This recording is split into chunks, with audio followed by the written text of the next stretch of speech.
आपके second same की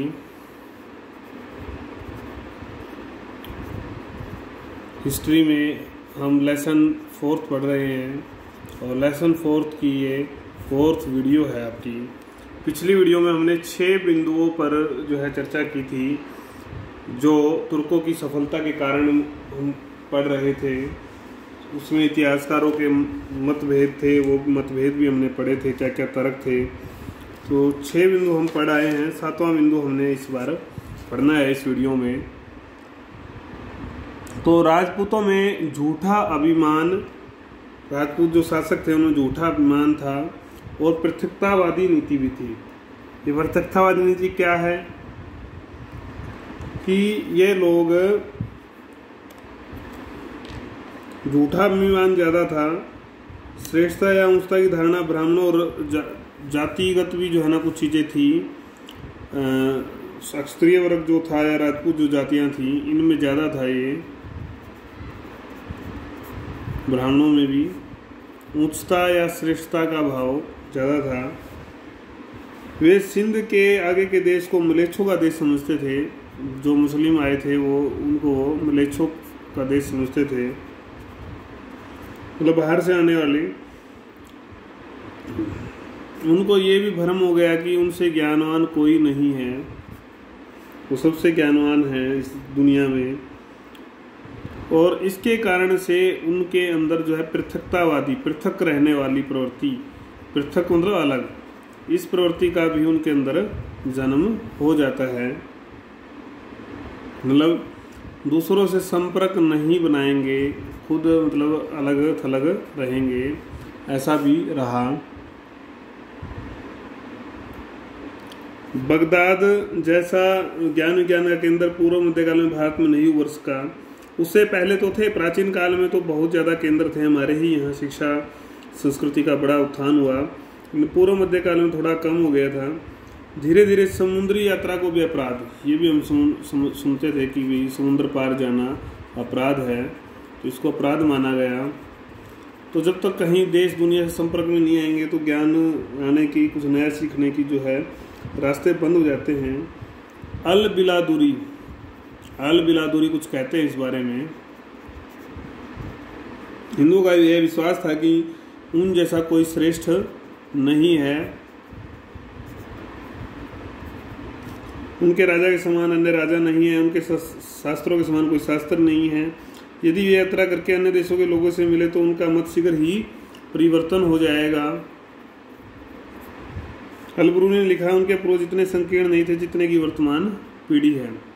मतलब पूर्वज तो ठीक थे अलबरूनी के अनुसार। संकीर्णता और अलगाववादी जो ये सोच थी, इसने इनको पतन के रास्ते पर या पिछड़ेपन पर लाकर खड़ा कर दिया और ये ज्ञान से वंचित हो गए। नया जो ज्ञान आ रहा था तो ये भी क्योंकि नए ज्ञान में क्या क्या था, जो हथियार आए, नई तकनीक आई युद्ध की, उन सब से ये वंचित रहे। फिर है हिंदू मंदिरों में अपार चल संपत्ति। उससे पहले भी एक बिंदु रह गया, धार्मिक कारण।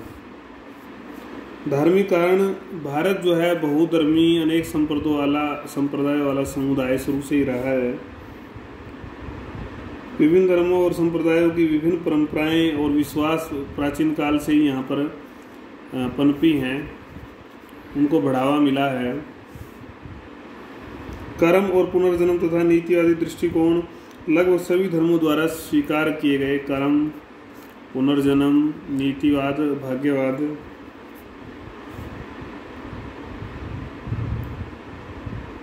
ब्राह्मणों का भारतीय समाज पर प्रभाव भी प्रारंभ से ही रहा है। उन्होंने अपने स्वार्थों की पूर्ति और विशेषाधिकारों को बनाए रखने के लिए इन नीतिवादी तथा भाग्यवादी दृष्टिकोण को बढ़ावा दिया।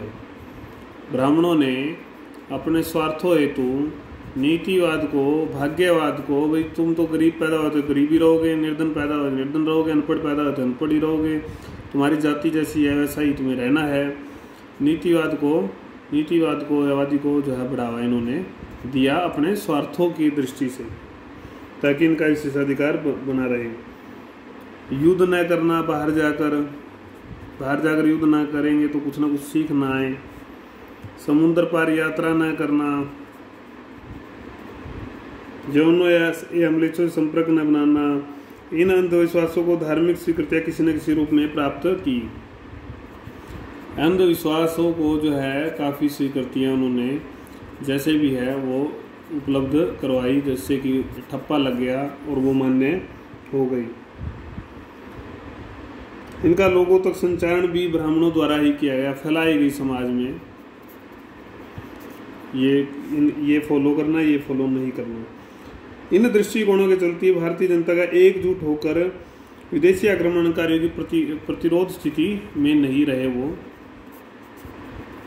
तो ये इकट्ठे हो ही नहीं सकते थे। जबकि तुर्कों में धार्मिक जोश था,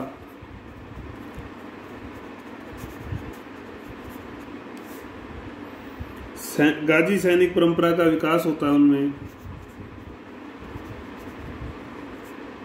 काफिरों से युद्ध कर, ऐसा माना जाता था कि युद्ध करने पर, जीत होने पर गाजी कहलाएंगे तथा इस लोक का राज्य प्राप्त होगा, और शहादत अगर प्राप्त हो गई तो स्वर्ग में जाएंगे। मोहम्मद तथा गौरी ने धर्म का सहारा लिया, मंदिरों को लूटा, उनका विध्वंस किया। इतिहासकार अभी का मानना है कि इस्लाम इस प्रकार के कृत्य की इजाजत नहीं देता। हिंदू मंदिरों में अपार चल संपत्ति, ये भी एक कारण बना इनकी सफलता का। पूर्व मध्य काल में जो भक्ति आंदोलन चला, भक्ति आंदोलन से मंदिर निर्माण को काफ़ी बढ़ावा मिलता है। हम पढ़ के आए थे पिछले लेसन में, मंदिरों का निर्माण बहुत बड़े पैमाने पर, 3 तरह की कलाएं भी हमने पढ़ी थी, अलग अलग कलाओं में नागर, द्रविड़, वेसर। तो इन मंदिरों को हमने पढ़ा था कि अनुदान भी प्राप्त होते थे, देवदासियां भी थी, ये सब चीज़ें हम पढ़कर आ चुके हैं। ये जनजीवन के केंद्र थे, लोग एक तरह होते थे, ये सब चीज़ें हम पढ़ चुके हैं मंदिरों के बारे में, बहुत सारी चीज़ें रिपीट होने वाली हैं। तो लोग चढ़ावा चढ़ाते थे और चढ़ावा धन भी होता था, हमें जिसका जैसा सामर्थ्य होता था वैसा वो करता था। तो ये जो धन की लालसा में, जो धन की लालसा थी, लालसा से जो है आक्रमणकारियों ने जोश से काम लिया। उनके दिमाग में इस धन के प्रति जो लालसा थी, उससे उनके अंदर जोश पैदा हुआ, तो वो और ज़्यादा उत्साह से लड़े। वहीं भारतीयों ने कई बार, विशेष रूप से सोमनाथ आक्रमण के समय, देवता पर रक्षा का भार छोड़ दिया, भी देवता बचा लेंगे। तो समर्थ की रक्षा करते हैं भगवान, भी ऐसा कहा गया है, इसलिए स्वयं अपनी रक्षा करो। इस प्रकार इन मंदिरों की संपत्ति तथा देवता के प्रति अंधभक्ति ने भी, इस अंधभक्ति ने जो है कि देवता भगवान बचा लेंगे, भगवान कुछ नहीं होने देंगे, अंधभक्ति ने भी जो है तुर्कों की विजय में मदद की, नहीं तो कुछ ना कुछ करते। तुर्कों को सैनिक भर्ती की सुविधाएं, मध्य एशिया में कई सुविधाएं उनको प्राप्त थी, कैसे उसको समझेंगे। मध्य एशिया से आए थे तुर्क, तो वहाँ से क्या स्थितियाँ थी उनके लिए। अनेक प्रजातियाँ ऐसी थी जिनका काम ही लड़ना था, मतलब वो पेशेवर थी, स्किल्ड थे वो इस काम में, पेशेवर सैनिक थे। तो वहाँ का जो सामाजिक संरचना थी, हमारी तरह एक वर्ण का काम नहीं था। संरचना ऐसी थी कि भर्ती जो है बड़ी आसानी से हो जाती थी, सैनिक भर्ती। साथ ही दास प्रथा का प्रचलन भी वहाँ पर था, तो दासों को भी इसके दास लड़े, तो तुर्कों को अनेक लाभ हुए इस प्रथा के कारण। उन्हें योग्य, वफादार, स्वामी भगत कह सकते हैं हम, योग्य, स्वामी भगत, कुतुबुद्दीन ऐबक भी दास था ना, तो ऐसे जो है सेनापति या वीर सैनिक जो है इनको प्राप्त हुए, और उनके दम पर इन्होंने कई लड़ाइयाँ जीती, लड़ी, क्षेत्र को दबाए रखा। आपने ऐबक, बख्तियार खलजी, ये हम नाम पढ़ चुके हैं, फिर भी मैं लिख रहा हूँ, पिछली वीडियो में हमने पढ़ा था। तो इन्होंने भारत में युद्धों में तुर्कों की विजय का प्रसार में महत्वपूर्ण भूमिका ये निभाते हैं। जो आपके गुलाम हैं, दास हैं, काफ़ी विजयों में इनकी भूमिका थी, और कई जगह पर इन्होंने विद्रोह का दमन किया और नए क्षेत्रों को जीता भी। बख्तियार ने, हमने पढ़ा था, बंगाल और बिहार को आसानी से जीता और असम में उसका हालांकि हार का सामना उसको करना पड़ा था। मध्य एशिया का शीत प्रदेश और तुर्कों का मांसाहारी होना, ये भी तुर्कों की सफलता का एक कारण माना जाता है। कैसे? ये ब्रिटिश इतिहासकारों ने दिया है कि इस संबंध में, तो उसको हम पढ़ेंगे क्या ब्रिटिश इतिहासकारों का इस संबंध में तर्क है।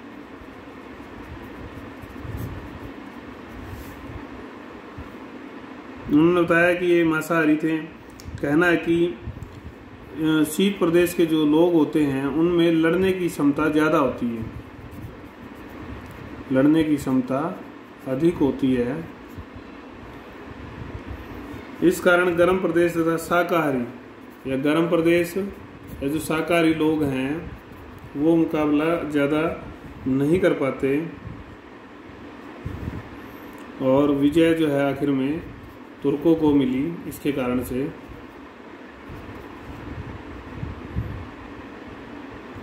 हालांकि वैज्ञानिक आधार पर वर्तमान में इसको अस्वीकार कर दिया गया है, इस तथ्य को, इस तर्क को। निष्कर्ष क्या है? तो भारतीय जो सामाजिक संरचना थी उसके कारण से, उसमें जो ब्राह्मणों के स्वार्थों के कारण से राजनीतिक, सामाजिक, आर्थिक अनियमितताएं या कमियां जो है कुछ आ गई थी, उसके कारण से ही हम विशेष रूप से हारे। और भी कई कारण हैं, चाहे उधर उनके पॉजिटिव कारण, उनमें एकता थी, भाईचारा था, धार्मिक जोश था, गतिशील युद्ध तंत्र था, ये सब हमने पढ़ा। तो अब इन आक्रमणों के कुछ प्रभाव भी होंगे, इम्पैक्ट भी बढ़ेगा समाज के ऊपर बुरा। तो वो बुरा इम्पैक्ट क्या है उसको हम समझने की कोशिश करेंगे। तो कई तरह के प्रभाव हुए, एक तात्कालिक, एक दूरगामी। तो हम तात्कालिक को पहले पढ़ेंगे। तात्कालिक को जब हम पढ़ेंगे तो मुख्य रूप से हम 5 बिंदुओं को पढ़ने वाले हैं। बिंदु जो है, फिर हम दूरगामी प्रभाव को पढ़ेंगे। तो तात्कालिक में पहला जो बिंदु है, जन धन की हानि। गजनवी ने, आपने ये सब पढ़ लिया है, गजनवी ने कितने आक्रमण किए और कब से कब तक किए? 1025 ईस्वी तक किए, ठीक है। बार बार हमले किए, बर्बरता थी, नगरकोट, मथुरा, थानेसर, सोमनाथ जैसे क्षेत्रों पर अधिकार कर लिया। और अधिकार करके क्या किया? कत्लेआम किया। एक काम तो वहाँ पर कत्लेआम करते थे, और दूसरा धन जो है, अपार जो संपदा थी इन मंदिरों में, कत्लेआम से तो जन की हानि हुई और धन की हानि इन मंदिरों से हुई। नगरकोट था आपका, मथुरा था, कन्नौज था, जो प्रमुख नगर थे उनके मंदिर थे प्रमुख, और सोमनाथ था। स्थान आपको याद होने चाहिए। कुतुबी जो एक इतिहासकार थे उस समय के मुस्लिम, उन्होंने भी इसका वर्णन किया है। तो इन केंद्रों को ही विशेष निशाना मोहम्मद ने बनाया, क्योंकि यहीं पर अपार धन संपत्ति थी। इस धन संपत्ति को लूटने का उसका मुख्य उद्देश्य भी रहा था। यद्यपि गौरी के बारे में भी, गौरी के आक्रमणों का उद्देश्य जो है सीधा धन प्राप्त नहीं करना था, लेकिन तराइन में कत्लेआम जैसी घटनाएं मिली हैं, तो जन धन की हानि तो वहाँ भी होती है।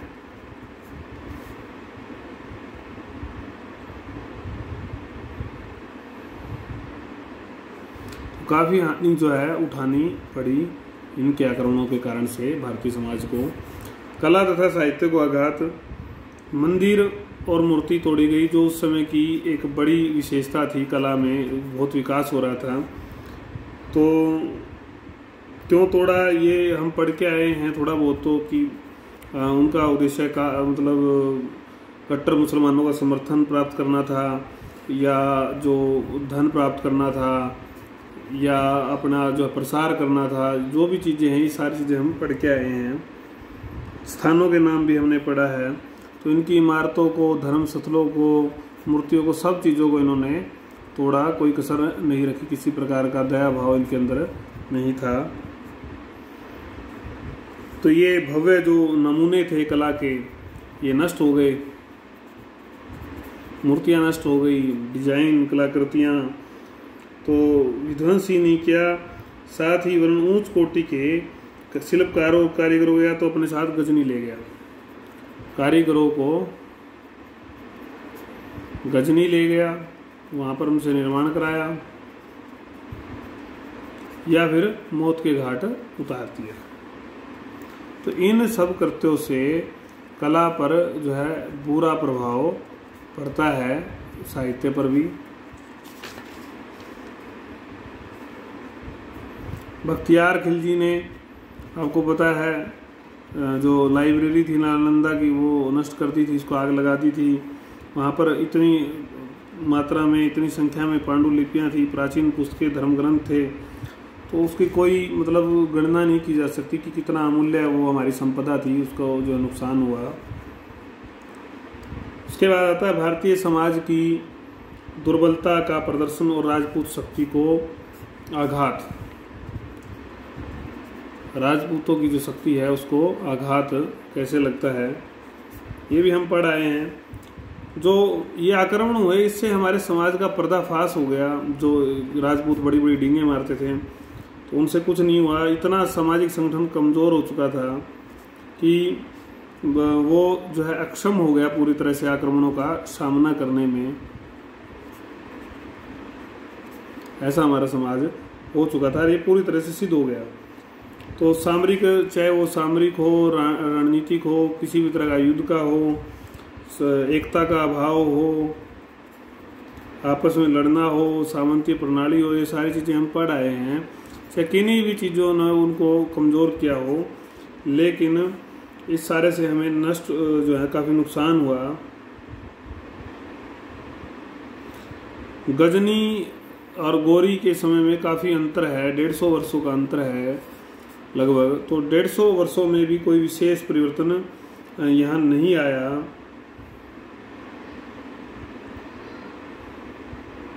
हालांकि एक परिवर्तन जरूर था कि घुड़सवारों की मात्रा बढ़ी थी, लेकिन पूरी तरह से कोई ज़्यादा विकास वाली बात नहीं कहेंगे हम।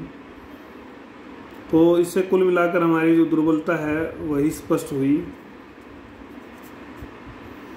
वहीं उस समय की राजपूत शक्तियों को भी आघात पहुंचा। 1206 में भारत में दिल्ली सल्तनत की स्थापना से ये शक्तियाँ पुनः उभर नहीं पाई।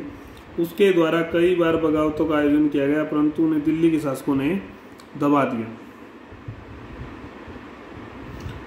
इस्लाम का प्रसार, ये भी हम पढ़ आए हैं।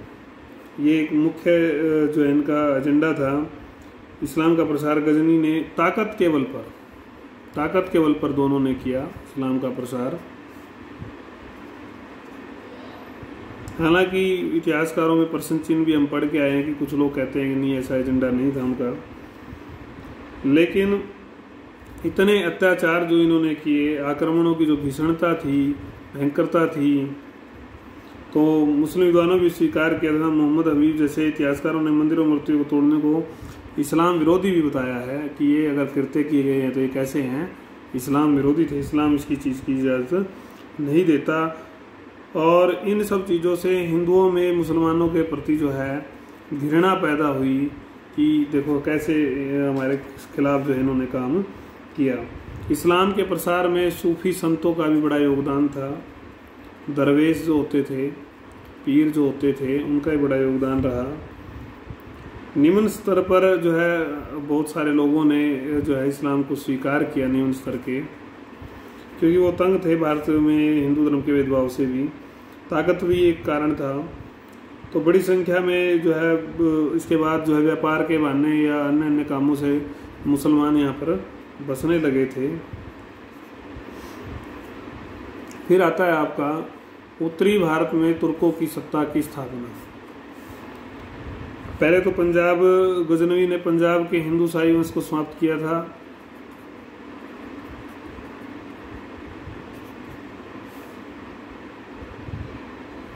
और आखिर में उसको साम्राज्य में मिला लिया गया था। लेकिन इसके बाद जो है और भाग नहीं जोड़े, बस लूटा और चले गए। ये गजनी की नीति थी। लेकिन गौरी ने पंजाब के बाद तराइन और उसके बाद और अन्य प्रदेशों को भी जीता। तो यही नहीं रुका, जयचंद को पराजित किया और उसके द्वारा जो नियुक्त किए जाते थे प्रशासक वो उस प्रशासन संभालते थे, चाहे कुतुबुद्दीन ऐबक हो और चाहे जैसे कि खलजी ने बंगाल और बिहार को जीता था।